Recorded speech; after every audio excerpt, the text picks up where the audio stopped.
Hello, hello, hello. Today magpapalit tayo ng BMS sa battery natin. Ito.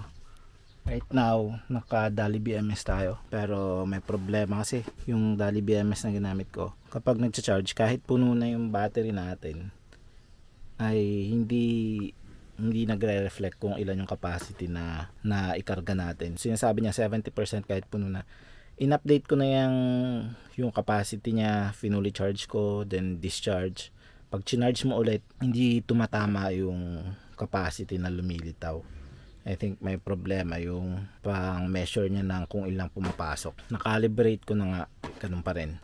Tapos kapag dinidischarge natin, sasabihin niya 0% na kahit marami pang laman. So problema natin yun kasi hindi natin na monitor ng tama kung ilan yung natitira. Ang nangyari, na-discharge yung battery nito, naubos. Tapos nagloko pa yung battery nung van mismo. Yun, na stranded kami sa pinuntahan namin. Hindi na namin paandar yung sasakyan. Imbes na dahil may battery sana kami, kung alam namin kung ilan yung natitira, hindi namin madi-discharge talaga up to 0%.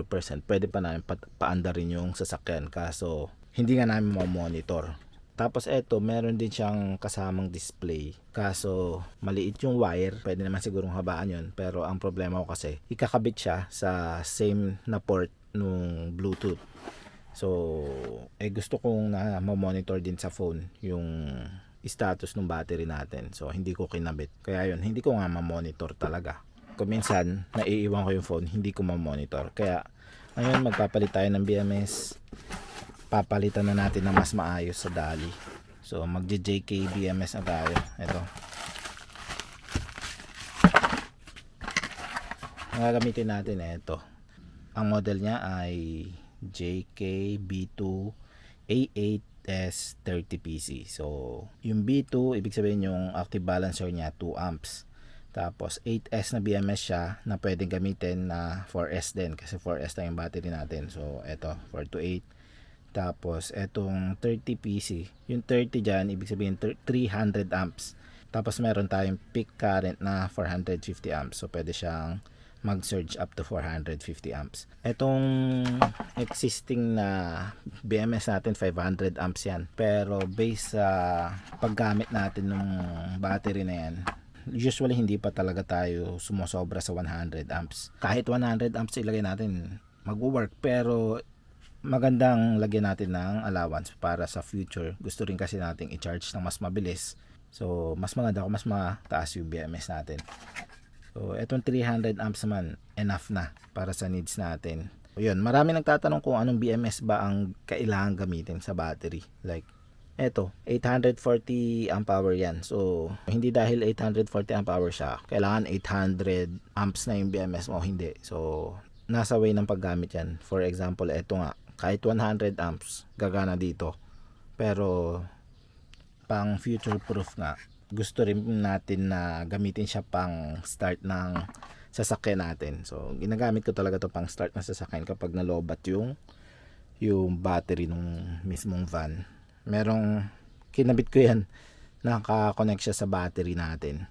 Meron akong fuse temporarily doon, I mean breaker, para kapag gusto kong ikabit sa mismong sasakyan etong battery, pwede. So kapag nalobat, pwede nating i-start. Kaya 300 amps to. Mas maganda sana mas mataas pa, pero 300 amps enough na sa atin. Yung BMS natin ay 8S siya, pero pwedeng gamitin na 4S. I-skip mo lang yung panghuling wire dito, yung 4 na wire. Etong JK BMS na to, pag binilang mo tong wires na to, imbes na 9, 10 to. So yung pang 10 ay parang pinaka B positive. Ganito yung diagram niya. So magiging dalawang wire yung nakakabit sa ating B positive, yung pinaka positive ng battery. Tapos meron din tayong kasama display. Yung kasama niyang wire mas mahaba, so hindi na natin kailangang i-extend pa. Tapos may kasama siyang switch.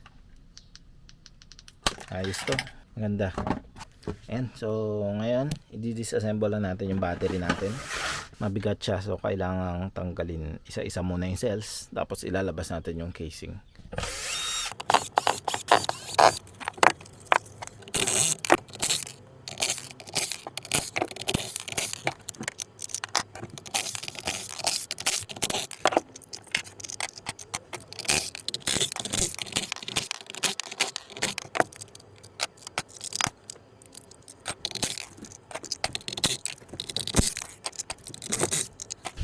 Pwede na nating hilain yung mga cells. So far hindi pa naman sila nag-blow. So 1 year gamit to, okay pa sila. Tapos lagi pa nakabilad tong sasakyan natin sa init, as in mainit dito sa loob ng fan. Kung tanghaling tapat nga kahit walang load, etong fan ng BMS natin maandar yan eh. So mainit talaga dito sa loob ng van, pero hindi pa naman, pero may konti, as in minimal na pag bulge nya dito. Nga hindi nyo makita eh, makita nyo lang na merong minimal kasi nagkaroon ng konting space yung mga cells natin. Ayan o, makita mo na. Tingnan natin yan mamaya kung ano nangyari.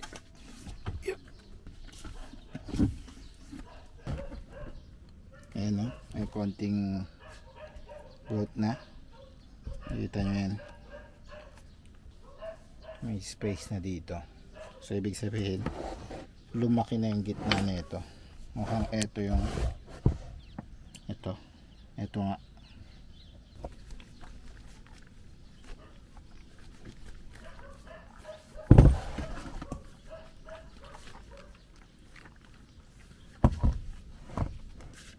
I-capacity test siguro natin to para ma-confirm lang natin kung bumaba na ba yung capacity.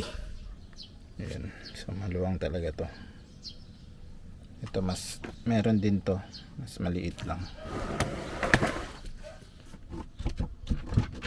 Ayan.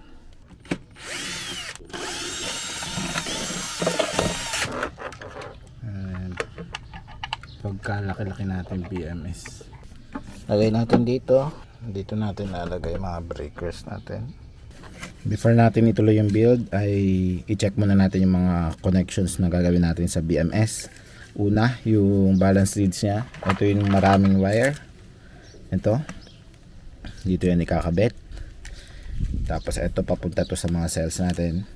Since 4S ang battery natin, hindi natin gagamitin lahat yung wire na to. So ang gagamitin lang natin itong 5 wire dito mula sa negative wire at yung pinakadulo na positive wire. Itong 4 na to tatanggalin na natin to kasi hindi natin siya kailangan. Yung iba kinukoil lang nila to, ganyan, para in case mag-upgrade sila in the future, meron pa rin yung wire kapag mag-A8S na sila. Pero tayo 4S lang at hindi ko naman ini-expect na i-upgrade yung battery ng van natin. So tatanggalin ko na lang itong mga to. Bibilangin lang 1, 2, 3, 4, 5. Sa 4S na battery, 5 wire usually ang kailangan kapag 4S yung BMS nyo. Eto, since 4S to 8S na BMS to, so pwedeng pang 4S, pwedeng pang 8S, meron siyang extra pa na wire dito. So iiwan natin yung pinakadulo. Meron siyang parang glue, kailangan natin tanggalin yan. Kinakat ko lang ng blade. Matigas siya.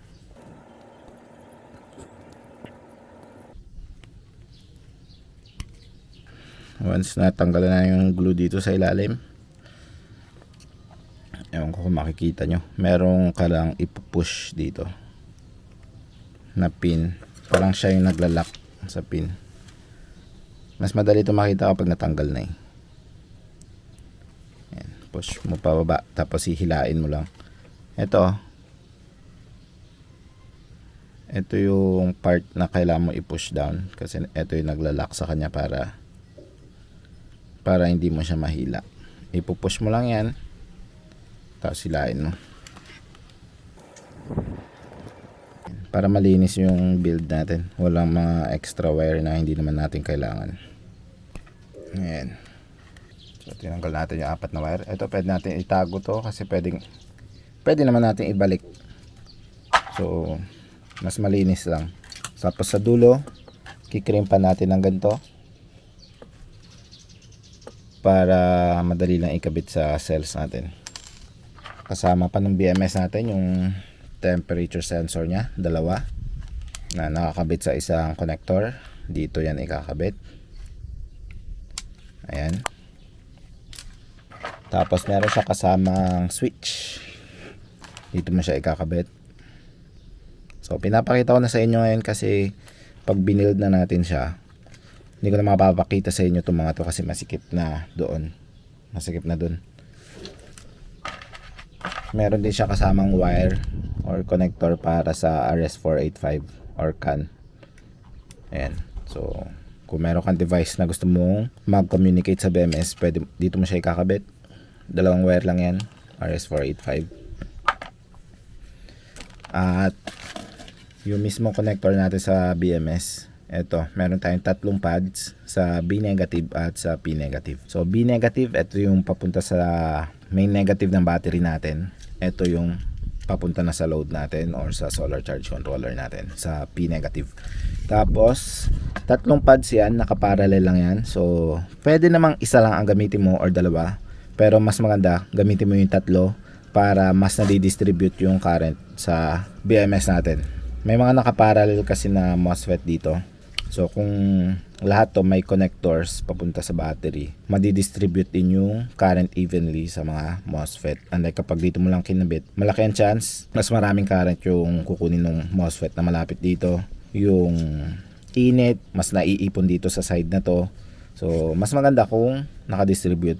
Ang gagamitin nating wire ay 16mm squared or 5 gauge na wire, number 5. Around 90 to 120 amps naman ang kayang isupport na ito. So kung tatlo yung gagamitin natin, more than enough na, since etong van naman natin sa ngayon less than 100 amps lang yung nagagamit natin. So kung tatlo, kayang-kaya na. Since meron na tayong active balancer built-in na sa BMS na to, 2 amps yung active balancer niya, hindi na tayo magkakabit ng active balancer. So mas magiging simple na yung wiring nung battery natin. Ayan, konti lang. At since maglalagay pala tayo ng display, yung connector ng display natin ay same sa connector na itong switch.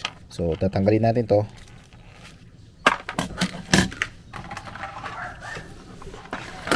Nabibili ng hiwalay itong display, 4.3 inch na display. Ayan, yung connector niya, ayun, same lang kung saan kinakabit yung switch. Ayan. At etong display natin, ayan, meron siyang hiwalay na connector. Ito na yung papunta mismo sa display. If gusto mong nakalabas to sa battery mo, saka mo i-connect lang yung display, pwede mong gamitin to.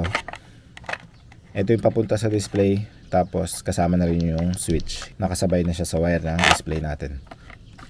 Tapos kakabit mo na lang siya dito. Ayan. So yun na yung nakakabit dito sa BMS natin. Ayan, simple lang. Temp sensor, yung balance leads natin, tsaka yung display. And then magki-create na tayo ng wires natin dito papunta sa battery at sa load. Tayo yung hydraulic na crimper para sure na hindi maluwag yung connector natin. Kasi kapag maluwag yan, iinit yung connection. Then usually nagkaka-problema. Bago pala tayo mag-crimp, ay ikabit na natin itong BMS dun sa battery box natin dun para alam natin kung gaano kahaba yung wire natin.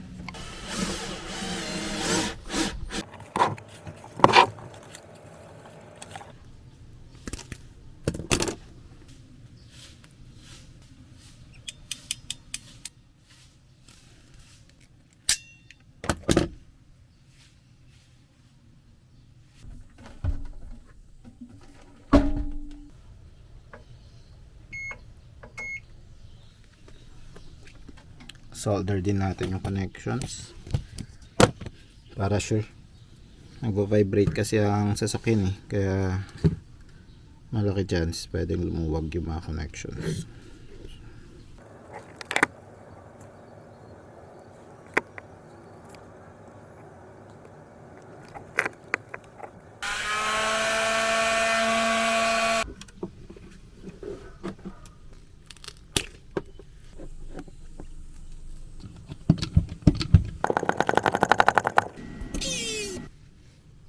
Maglalagay din tayo ng switch dito, main switch ng battery natin.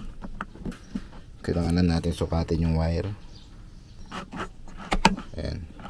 Pang disconnect. Tapos fuse. Dito natin nalagay yung fuse. Fuse ang gagamitin natin, hindi breaker. Pwede rin sana ito ilalagay ko instead of fuse. Pero kapag sa sasakyan kasi mas okay na fuse ang ilagay. Kasi walang moving part. Mas less yung chance na magfe-fail. Unlike sa mga breakers, may vibration kasi sa sasakyan, baka magka-issue tayo sa mga contact points niya. Okay lang naman yun, may mga gumagamit naman, pero para mas simple na rin, fuse lang yung gagamitin natin, madali lang naman palitan. Magdadala ka lang ng spare na fuse lagi para pag nag-fail ay papalitan mo lang. Yun din pala, kapag breaker kasi, kapag nagkaroon ng failure, like nag-close siya, I mean nag-open siya, ang tendency i-reset mo lang. So ibabalik mo lang. Kapag ang fuse kasi ay nag-break talaga yung fuse mo, ibig sabihin may short. So hindi mo basta-basta dapat papalitan lang or i-reset. So kailangan mo muna i-check yung problema kung bakit siya nag-fail. Yun. Unlike kapag breaker ang gamit mo, malaking tendency na i-reset mo lang agad to. So ayan, ikakat ko lang yung wire nito at kabitan natin ng terminal lugs, tapos kabit natin yung fuse, and then pwede natin buuin. Hindi ko pa mahanap yung pangkat ko, hindi natin mapuputol to, kapal 50mm. Ito lang hanapin ko yung pangkat ko. Ayun, so pag ganito kakapal yung mga gagamitin mong wire, kailangan mo talaga ng ganito. Ayun.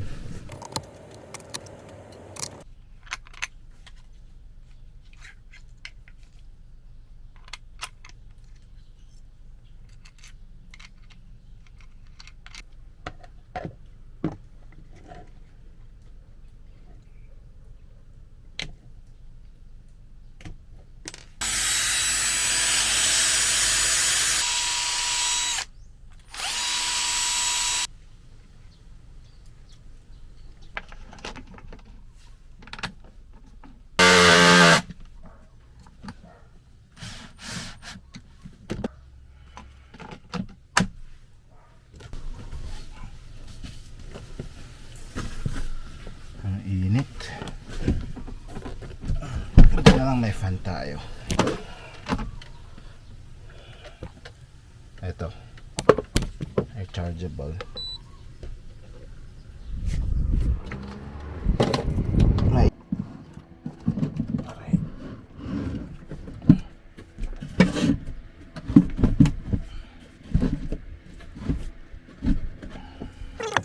You know, nag-bloat na ng konti.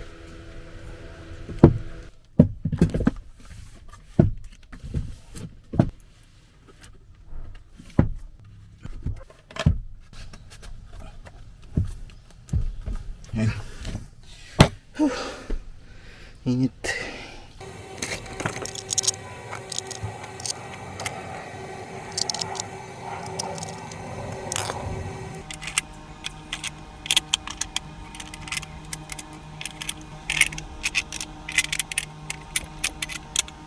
Lipat naman tayo sa wiring dito. Meron ako napanood ng paglagay ng terminal lock sa wire. Kasi tingnan nyo, mahirap. Hindi siya papasok basta-basta. So gagamit ka lang daw ng zip tie. Tingnan natin kung mag-work.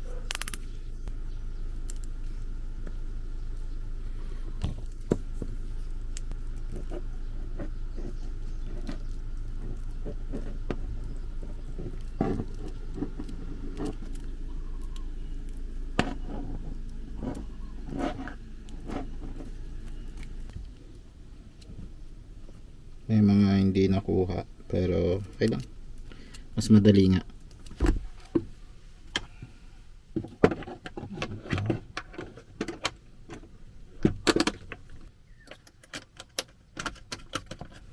Before ko pala i-fix, i-test natin kung kaya nating palitan to ito sa taas, kaya ako dito nilagay yan eh.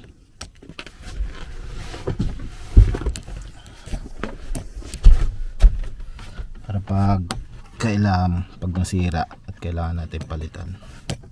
So tatanggalin mo yung nuts dito, tapos hilain mo yung fuse.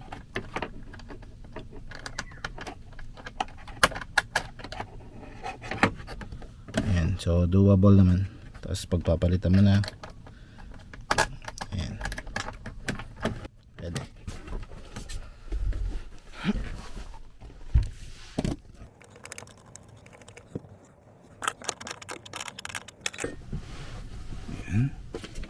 Ito palang fuse holder natin, hindi designed na pababa. So kinat ko yung mga plastic dito, pati yung sa cover. Binawasan natin sa side para pwede siya dumaan pababa. Ano kasi tayong space dito sa dulo. At naman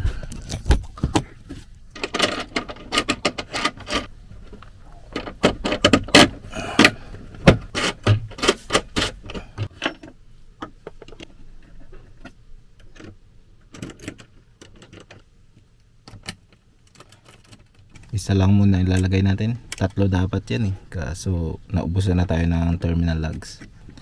Hintay pa tayo. Galing from China.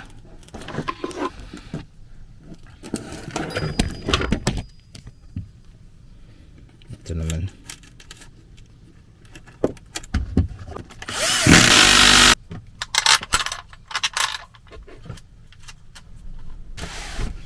Sabay na rin natin yung pagkabit ng balance leads natin.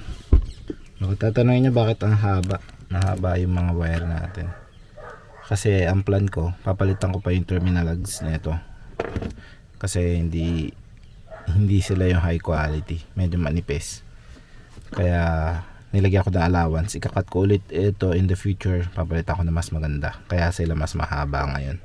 Kailangan ko lang talagang uuwin na kahit wala pa yung ibang parts, kasi kailangan ko yung itong van. Ginagamit kasi talaga namin itong van pang biyahe dun sa aso namin. Mahilig kasi siya lumabas.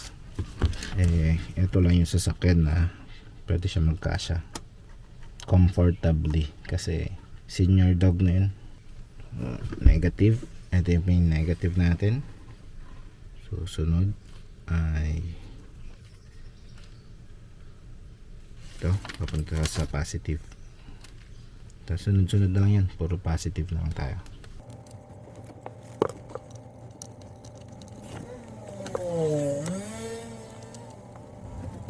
Tapos etong pinakahuli natin, dalawa yan, ikakabit natin sa pinaka main positive.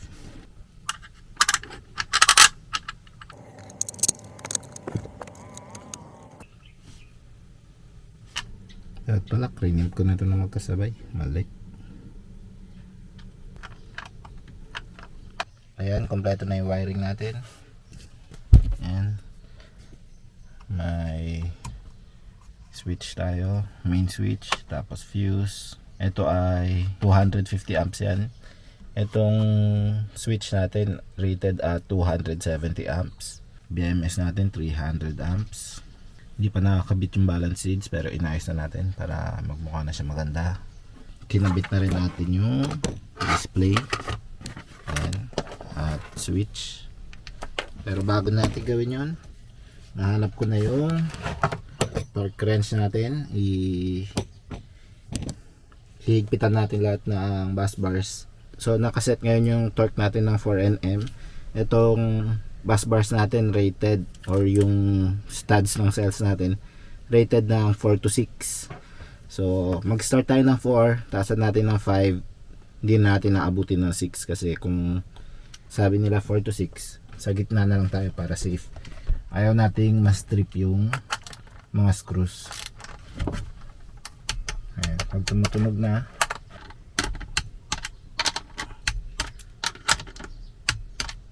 make sure ko lang may higpit itong mga to.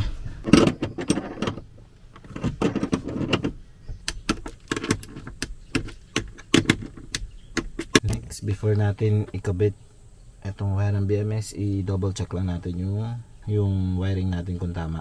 Dapat pag chinek natin isa-isa, dapat nag-add yung voltage, tapos yung pinakadulo yung total voltage ng buong cells. So yung negative nyo sa main negative. Tapos isa-isahin mo to. Yan, 3.2. Tapos i-move mo yung positive. Magiging 6. Susunod 9. Tapos 13. Tapos yung pinakadulo din natin dapat 13 din yan. 13. Pwede na nating ikabit. Yung temp sensor pala. Teka lang. Ayun. And then ayusin natin ito mamaya. Ito mga sensor ng battery. Hopefully walang sasabog.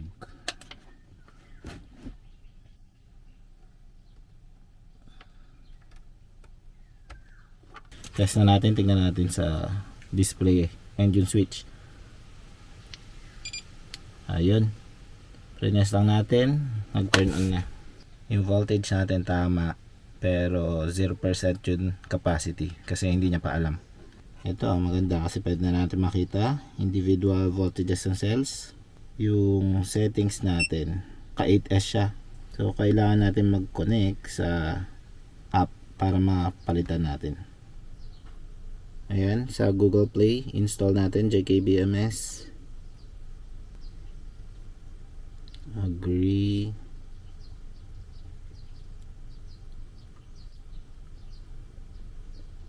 Ayan, may na-detect tayo dito. Connect tayo. Punta tayo settings.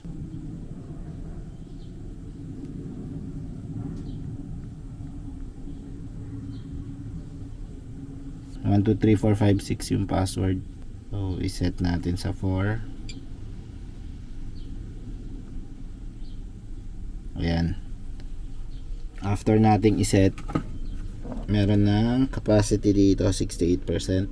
Pero hinuhulaan niya lang yan. Kailangan nating i-fully charge to and then fully discharge para malaman niya. Ito ba ang papalitan natin, battery capacity. Ayan. Tapos after natin palitan yung battery capacity, yon kailangan nga natin i-charge and discharge para makalibrate yung capacity, malalaman niya yung totoong capacity.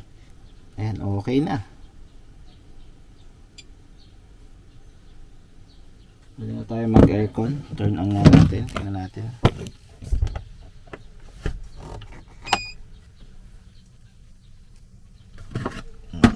Hindi detektan mo solar charge controller natin. Pero papalitan natin to. Kasi habang ginagawa natin to, may dumating.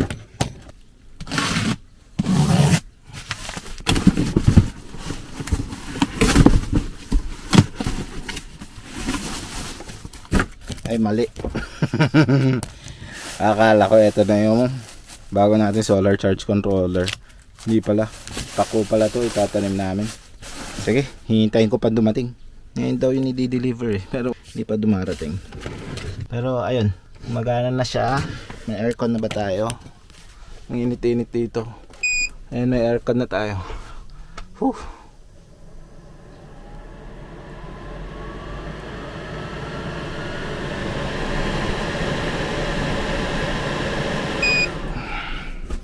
Finally. Pero pinatay ko muna kasi maingay. Ito, lalagay ko na lang yung takip. At okay na yung BMS natin. Next ay lalagay natin yung display nung BMS natin dito. Ayan.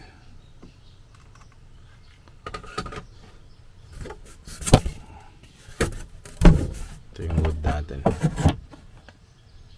Cut ko lang to. Tapos balik tayo. Kaya ba ng Thunderbox ang circular saw? Ito ay rated at 1,400 watts.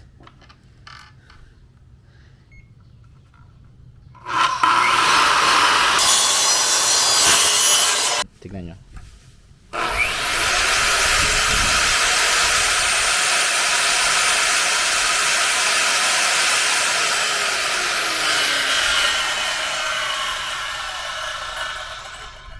Nakat naman natin. So 800, mga nasa 700 watts yun. Close to 600, 700 watts. Kaya nakain niya pa rin. So okay naman. So dito natin lalagay yan. Tapos gagawa tayo ng butas.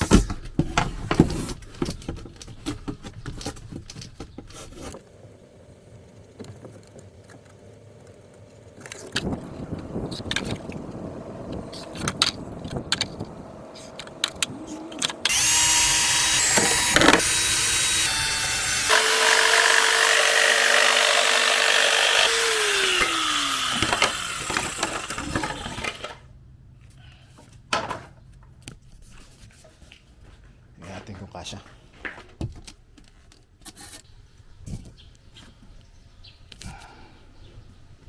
Pwede na. Then, i-display natin ito.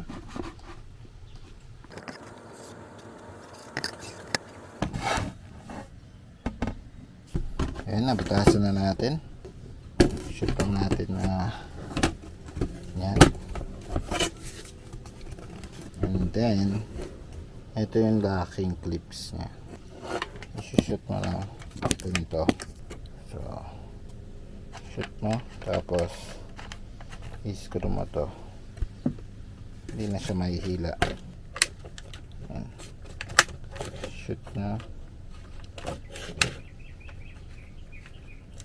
Yan. Hindi na matatanggal. Check natin kung tama ba yung orientation niya. Mamaya baliktad.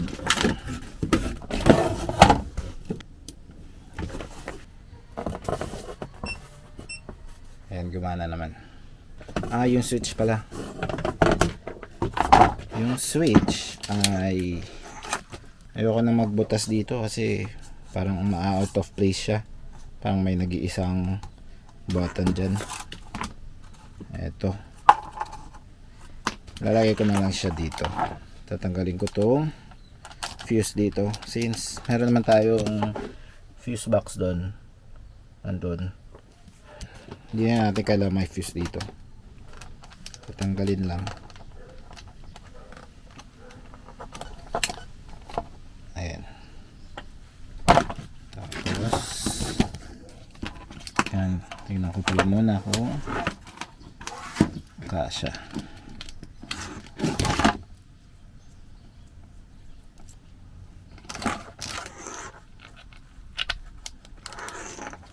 Ayan, Frankenstein na yung mga buttons dito, pero okay lang yan. Tatanggalin ko rin itong dalawa.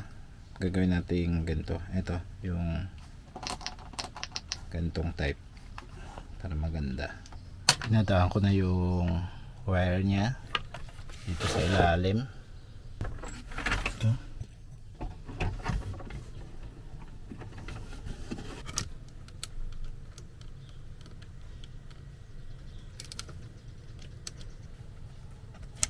Yan. At ayan na. Tuturnilyo ko na lang. And ayos na. Nakikita na kung ilan yung capacity ng battery natin. Ayan, so ganun mag-install nung JKBMS. Ganyan. Na may display. Ayos. So sige, pag may katanungan pa kayo, leave lang po kayo ng comment below. Don't forget to like and subscribe. And I will see you again next time. Bye!